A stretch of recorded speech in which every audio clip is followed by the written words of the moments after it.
Everyone has some sort of a closet that's become too small. A closet is no place to live, and I want to support as many people as I can in stepping out of that prison into the fullness of life that's waiting for them on the other side of that closet door.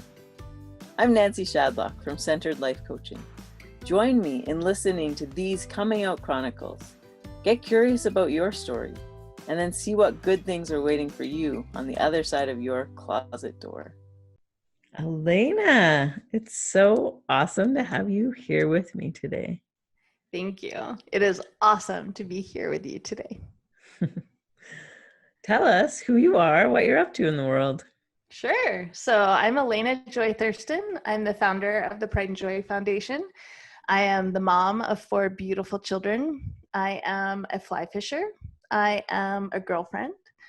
I am doing a lot of work in the world. I'm a conversion therapy survivor. And so I do a lot of work to try to educate people on what it is and why it damages our communities. And I am a professional speaker, except it's COVID right now. So that means I'm a professional social media speaker. And a professional podcaster. Yeah, a professional podcast host, pretty much. Or no, guest. Guest, yeah. Guest. Professional podcast guest. I was doing market research for doing my own podcast, and every podcast in my similar genre had you as a guest. So. Yeah, I'm kind of everywhere. Yeah. I'm at that point where I'm a little sick of myself. Right. You've heard the same story over and over and over. But I tell you what, it is saving my sanity that there's someone to interact with and there's someone to feed off the energy with. I loved speaking live, and this is the closest I can get to it. So I love it. This podcasting is saving me right now. There's no doubt in my mind. Yeah, it's incredible how you really can convey energy through the airwaves. Yeah, true. Like we've been talking about, each of us have virtual retreats coming up, and the thought of not being able necessarily to meet with people in person is sometimes hard, but then to realize like we still can convey energy as we meet on the line. Yeah, when you're ready and you're prepared and you're in that space, you definitely can. I mean, I've definitely sat in some Zoom meetings in the last few months that I was not invested in emotionally. Yeah. But so there are certain times. I felt it actually earlier today. I was doing a live on Facebook, like a live video, and suddenly there were people there and they were waving at me and they were commenting and we were joking back and forth. I was like, oh my gosh, I've missed this. Yeah, totally. Yeah. Well, I have heard a few of your coming out stories already through the other podcasts I've listened to, but I would love to hear which coming out story you'd like to share with us today. Tell us a bit of the background of it. Yeah. So, let's see. Grew up in a crazy home, like lots of us. Definitely not the only one out there with that background. And it was just a lot of chaos. And it really caused me to question, like, how am I going to be a successful parent? How am I going to be a successful adult? Because I don't see that around me.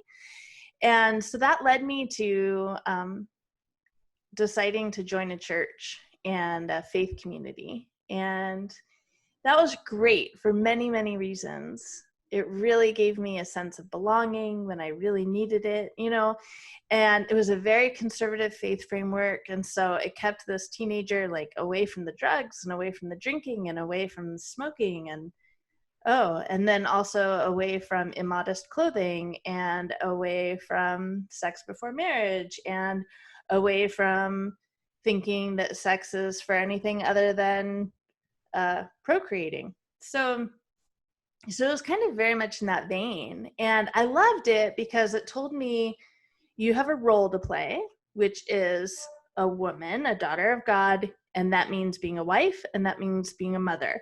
So that was very spelled out for me. And I liked that because I liked feeling like I was good at something. So they gave me a list of things that I could do to be closer to God and be more like God. I'm going to do that list. right? Yeah. I'm going to get an A on that. So, and I would get this external feedback from people like my religious leaders or from my peers in the faith community of, yeah, you're doing really well, right? And so I loved that. And I ended up getting married very young. I got engaged on my 20th birthday and I got married 6 months later. Yeah. Amazing. And at 23, I had my first kid. We actually tried for quite a while before we could get him. And so 23, I had my first kid. And by 30, I had 4 kids. So here my youngest was off at school all day, 5 days a week. And it was wonderful and horrible at the same time, because there was this really persistent thought in my head of, I don't like my life. I don't enjoy my life. I don't like my life. But I wouldn't even acknowledge the thought. I would push it away as fast as it would enter my brain, because it felt horrible. I felt like a horrible person for having that thought, because I lived a very blessed life. I had a great husband who supported us very well. And I was a stay-at-home mom because I could afford to be, right? And my kids were all healthy and smart. And the list just goes on and on and on. And so what business do I have not liking my life, right? It felt very like first world problems. And now looking back, I realize it's something so many of us do. Like, for example, if one of us goes through a trauma, we're like, well, it's not that bad because so-and-so went through something much worse, right? Or when we're moms of young kids and we're like, I can't complain because my kids are healthy, or whatever excuse that we make ourselves refuse to acknowledge that thought. So I refused to acknowledge it, but it was really persistent. And so I kept gathering these hobbies that would take my focus and take my brain to try to shut up that thought. And so I was weightlifting and I loved it because, again, I got that feedback of I'm a good person, right? I can increase my weights, my load, and I can decrease my weight. And I was in the best shape of my life because it was something I could control. I really liked that. It felt really good because I couldn't control the dang thoughts in my head, but I could control my body, dang it. And so one thing led to another. I ended up picking up all these different hobbies, and one of them was fly fishing.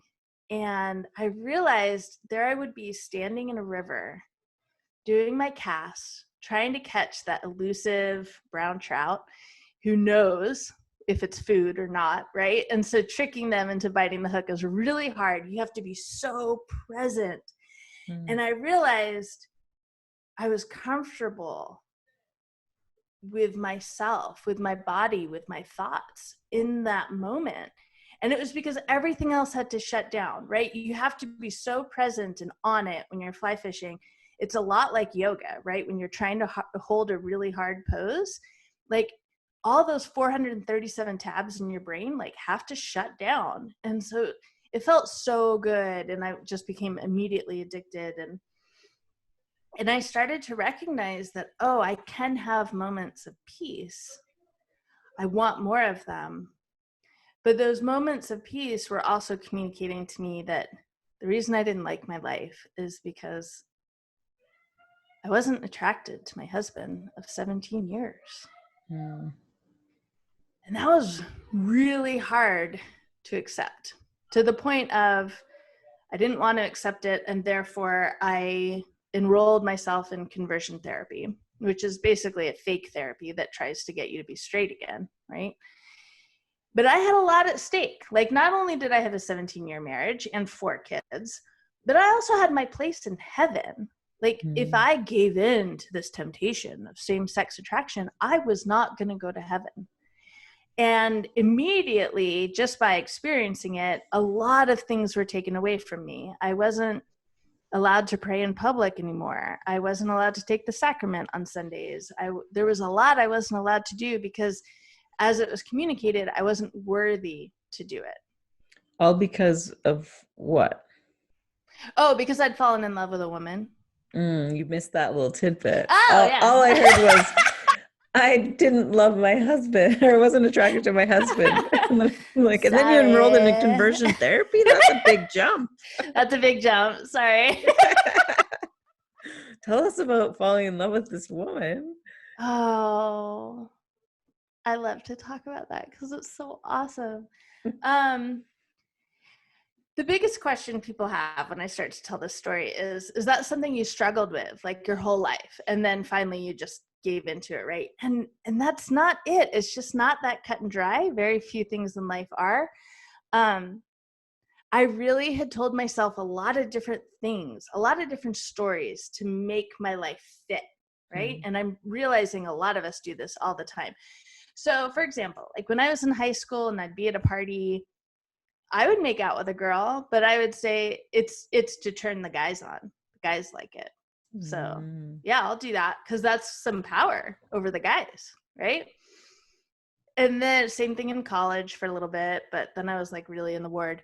And then there were a lot of little things like, oh, I guess I'm just not really an affectionate person. I don't want you to hold my hand, and I don't want you to cuddle with me on the couch. And if you come up behind me while I'm doing the dishes, I'll probably kick you. Amazing. I really thought that's just how I was. And then to meet this woman and to realize I couldn't stop touching her.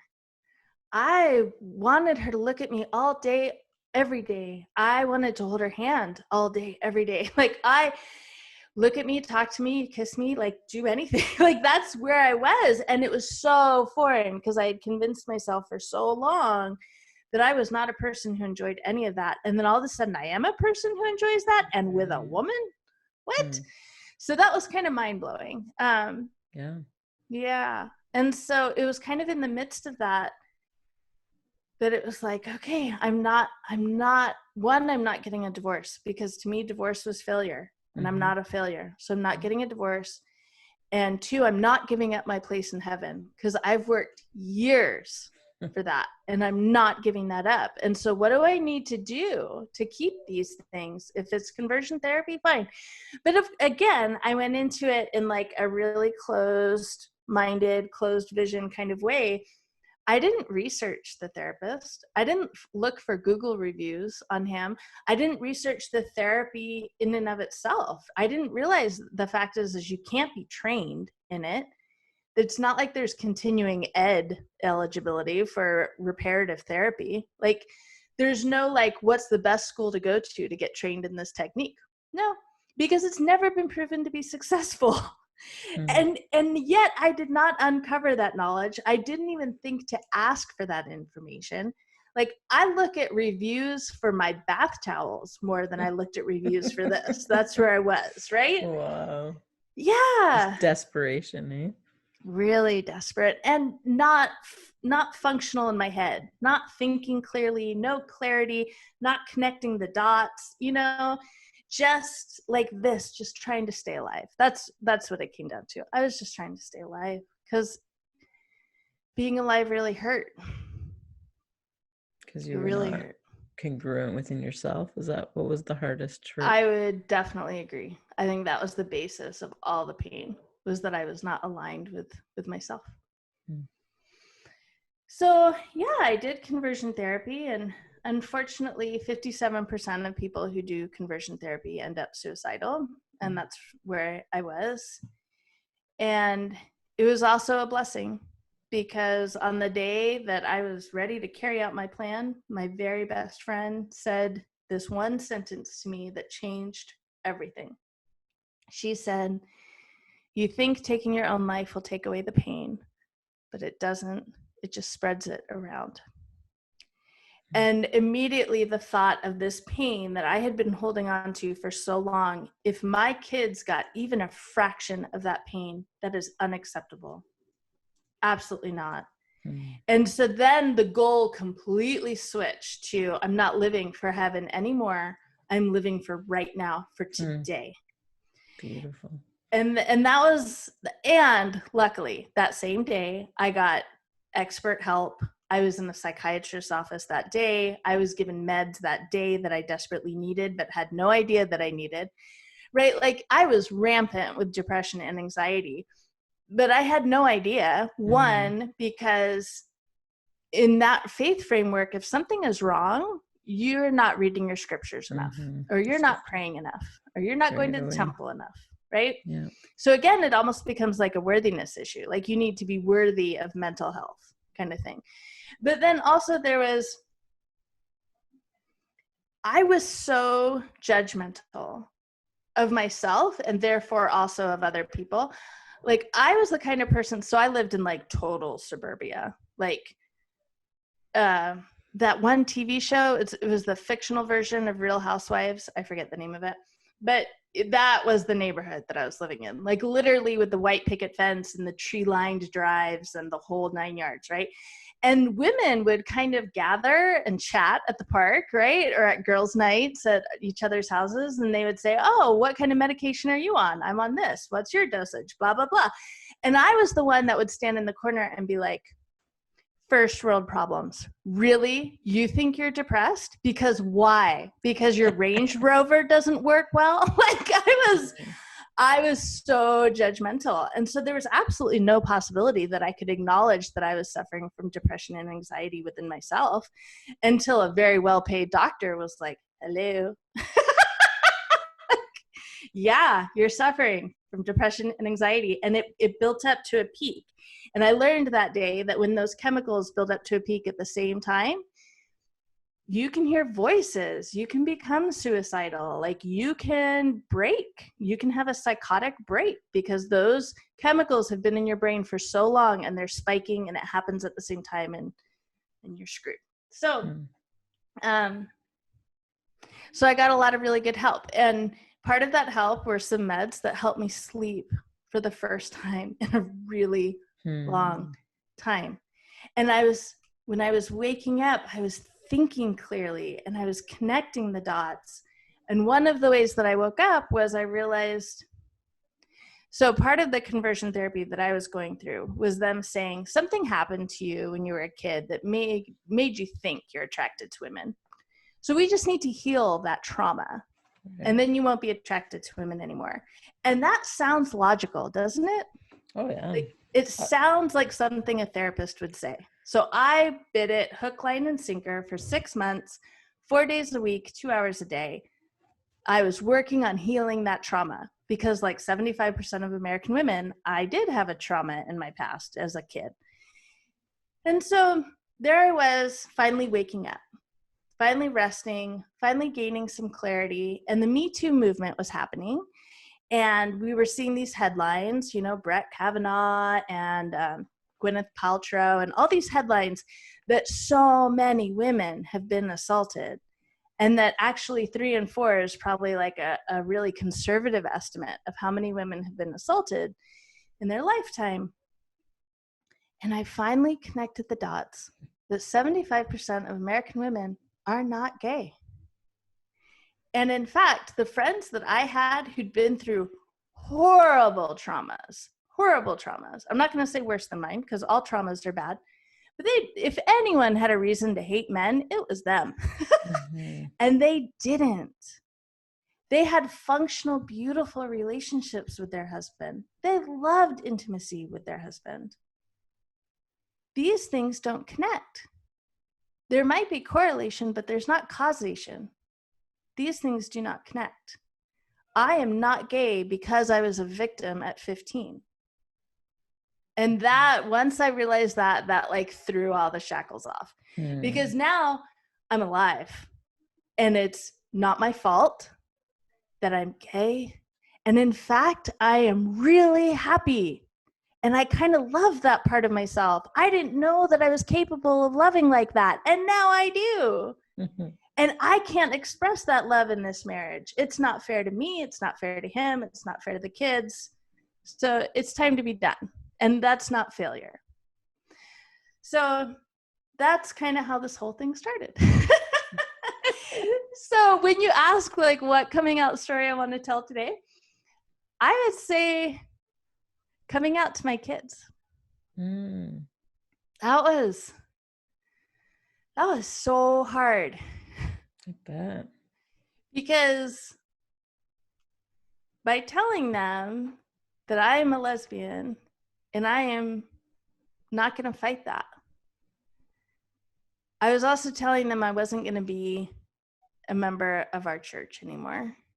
And I was telling them that I was joining a group of people that they were taught wasn't going to go to heaven, wasn't good with God. God did not like this. And here I had been teaching them for years, their entire lives, that homosexuality was wrong and that we would not be together forever if one of us chose homosexuality. Oh, what a blow. No joke. What a mind screw. That's what that is. Mm-hmm. So I had, my boys were 15 and 13. My girls were 8 and 10, maybe. And I was taking things very slowly because the clarity was coming back very slowly. And I was aware of that. And so I wasn't making too many decisions at one time. I was like focusing on one decision, completing it, and then just being open to what the next decision was, right? And so it was literally like, okay, I'll file for divorce. Okay, 2 months later, I'm going to get my own rental and I'm going to move out into it.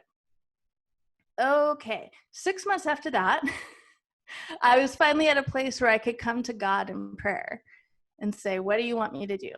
And I was very blessed in that I received a very direct answer of, you're done. Because I had said, okay, God, if you want me to go to church and be that gay person that sits in the pews and tries and waits for God to say that it's okay to be a member and be gay, then I will do that. It will be really hard on my kids to have me in the congregation. But lots of people do it. So I'll do it if that's what you want. Or do you want me to be done? And I received very clear communication that I was done. And so that felt really good and aligned for me, and I really appreciated it. But interesting, a side note is that most people leave that faith framework because they've done some internet research and they've realized a lot of the issues that are behind it, and they realize they don't want to be part of it anymore. And so that wasn't my experience. And so when I left, I still had no idea of like why this was not a great organization. I just knew that God told me I was done. But I knew God told me that, and I knew God loved me. And it turned out, looking back, that was the critical component for my kids. When I told them, and I'll tell that story in a second, but when I told them, their walls came down when I said, I've prayed and God has spoken to me and I am loved. I am so loved. I am going to be okay. I do not believe I'm going to any kind of hell. Like, God loves me, you guys. And it was when I was able to communicate that to my kids that then they were like, okay, all right, this is going to be okay. Like, you could tell, you could see like their whole energy shift. And so I kind of wish I had led with that. Looking back, I kind of wish I had led with that because I don't think I really realized how much they needed to hear that. So it didn't come in the right part of the conversation. But now that I know how much it helps them, and I can see them when their anxiety ramps up, like today when my daughter's friend was going to come over and hang out for the afternoon and go swimming, and then her mom canceled, which happens a lot because of the area that we're in. 80% of our neighborhood is of that faith framework. And so that kind of starts a spiral for my kids, especially my girls, they think. And so when I'm able to see that spiral, I can catch it and just remind them, like, I'm so good. I have such a better relationship with God now than I ever did when I was doing all the stuff I was supposed to be doing. I'm good, you guys. And so, yeah, if there was anything I could take away from that experience, that would be it for sure. But yeah, so I hadn't told my kids. Here we had announced the divorce. I'd moved out. I was living in my own place for the very first time because remember, I was 20 when I got married. So here I was. Now I was 38. I had my own bedroom for the very first time, my own bathroom. It was amazing. And so I was really just kind of reveling in that feeling. And frankly, just too scared to tell the kids. And until then, they just thought that things weren't working out between you two? Just generally? Yeah. So what I told them was, I'm not happy. And it's no one's responsibility to make me happy except for me. It's not daddy's responsibility. It's not your responsibility. It's not God's responsibility. It's my responsibility to find happiness, and I've lost it. And so this is what I need to do to go find it. And it's not because dad's a horrible person. It's not because I am. It's not because of anything you guys have done, right? It's that mom's not happy, and that's not okay. Mom needs to go find her happiness. So we had been in the rental about 6 months, and the divorce was still going on. It was not a good, as much as we thought that we would be able to really handle it like mature adults. No, that didn't happen. And things were really sticky and gross. And I was really trying to protect my kids from that. And it was taking all of my emotional energy to navigate that divorce. So I just didn't think I had it in me to tell the kids. All of those are probably excuses or justifications or whatever you want to say, but it was what it was. And so my girlfriend would come over some nights and have dinner with us, and like, I couldn't kiss her in front of them. I couldn't hug her. I couldn't hold her hand. Like, it was hard. It was not great. And then I found out that my ex was planning to tell the kids himself. Because he was getting ready to fight for custody of the kids. And in our state, our boys were old enough that they could decide where to live. And so he was pretty sure that if he told them that I was lesbian, that they wouldn't want to live with me anymore. And he wouldn't have to fight for custody because they would just choose it, right? And I'd be damned if he was telling my story. That's my story, you know? But he had a point. I hadn't told the kids, and it had been a long time, and it was time. And they just thought Kristen was a friend of my yours. Friend. So that night, so I got news from like a mutual friend that he was planning on telling the kids. And so that night I brought the girls into my room. So they were like 8 and 10 or 9 and 11 or something like that. And they were sitting on my bed in my master bedroom. And I was like, okay, guys, you know how daddy has a girlfriend? And he's happy, and we're happy for him. Mommy has a girlfriend too. It's Kristen. And they were like, yeah, we know. She's your friend, and she's a girl. Duh. Oh, geez. So I just let that one lie. Like, all right, I'm going to have to come back at this from another direction on another night. So I got the girls in bed, and the boys were downstairs playing video games. And it was time. And they were the ones that I was really scared about because they were older. They were boys. You know, their dad lived just down the street. And at that point, I had lost my entire community. I'd lost all my friends. I'd lost so much. Just from the divorce, not even from coming out. Well, no, mainly from coming out. Okay, so other people knew that. Yeah, other people did. Word spread real quick. But in that faith community, is divorce really, really frowned upon to them? Not as much. Definitely not as much as homosexuality. There's levels of sins. There's levels of sins. That's right. You know, I think anyone would tell you that after divorce, it's hard to maintain friendships, especially couple friendships. Yeah. And that's almost everything that we had, because in that faith, your congregation is actually based on where you live. It's based on your address. And so the closest 300 families to you, that's your congregation. And so literally our neighborhood, which was 80% this faith, it was 5 streets and it was an entire congregation. I could walk the boundaries in like 10 minutes. And so those were all of our friends. Wow. And so when you move, well, you get a new address, so you get a new congregation. And those are supposed to become your friends. But I wasn't being involved in the faith anymore. And so even though I had moved to a neighborhood that was still 80% that way, I didn't have any friends. So here I am, like walking down the stairs to my boys and thinking, I can't lose my kids. I can't lose my kids. I can't lose my kids. I was so scared. I was petrified. And I walked into the living room. I asked them to turn off the video games. And I'm already crying. Right. But that's nothing new. I've been crying for like 2 years now. So like, that was not shocking to them. And I finally like said those words, you guys, I'm gay. And I'm bawling at this point. And my oldest kind of nods and he's like, yeah, I kind of figured. And I was like, why didn't you say anything? And he was like, because what if I was wrong? Right. Awkward. It's true. True. It's totally true. And now I'm realizing there's so many family members and close friends that feel that way, that they're just kind of waiting for someone to come out to them, you know? Mm-hmm. Yeah. So that was good because it allowed us to be honest. Mm. It took a layer away of tension because of the dishonesty, you know? And the girls finally got it when the next day Kristen was over. We were holding hands on the couch. We were cuddling in the kitchen. You know, they were finally like, oh, that girlfriend. kind of girlfriend.